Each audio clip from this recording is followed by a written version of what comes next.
Chat GPT কি AI? হ্যাঁ, chat GPT হলো এআই। আচ্ছা, এটাকে কি রোবট বলা চলে? একদমই না, রোবট না, তবে স্মার্ট ব্রেন বলা যেতে পারে।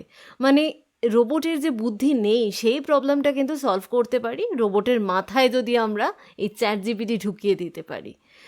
তো চ্যাট জিপিটি হলো অ্যাকচুয়ালি ওপেন এআই নামে একটা কোম্পানির নিজস্ব এআই। এআই নিয়ে নাড়াচাড়া করতে চাইলে মানে এআই কতটা কি জানে সেগুলো যদি দেখতে হয় তাহলে আমি ফার্স্টেই রেকমেন্ড করব স্টার্ট উইথ চ্যাট জিপিটি। তো সেটার জন্য কি করতে হবে, আমাদের প্লে স্টোর বা অ্যাপ স্টোরে গিয়ে চ্যাট জিপিটি বলে সার্চ করে যেটা পাবো সেটাকে জাস্ট ইনস্টল করে ফেলতে হবে, তাহলেই হয়ে যাবে। তারপর যা খুশি জিজ্ঞাসা করা যাবে। এখন তো আমরা বাংলায়ও জিজ্ঞাসা করতে পারি, মানে চ্যাট জিপিটিকে আমরা বাংলা জিজ্ঞাসা করলে চ্যাট জিপিটি ডাইরেক্ট বাংলাতেও আনসার করবে।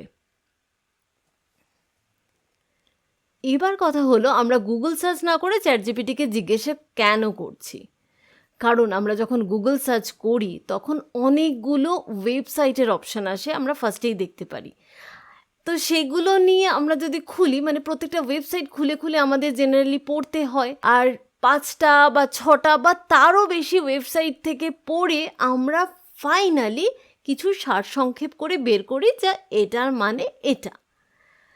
এবার এই যে পুরো কাজটা কিন্তু চ্যাট জিপিটি আমাদের করে দিচ্ছে।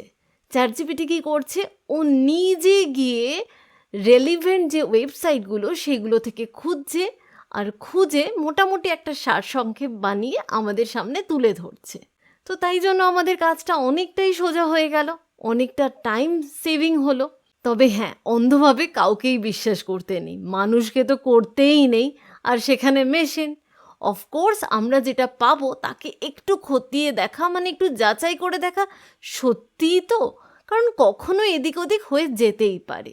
গুগলেও কি আমরা যা পাই সবসময় সত্যি হয়? এমনকি এরকমও দেখি যে দুটো ওয়েবসাইটে পুরো অন্য অন্য জিনিস লেখা আছে, সেগুলো থেকেও আমাদেরকে সারসংক্ষেপ করতে হয়। হ্যাঁ, চ্যাট জিপিটি হয়তো অনেকটাই কাজে এগিয়ে দেবে, বাট আমাদেরকে এটাও মাথায় রাখতে হবে যে ও ফাইনালি কিন্তু মেশিন, অন্ধভাবে বিশ্বাস করব না, তাই তো?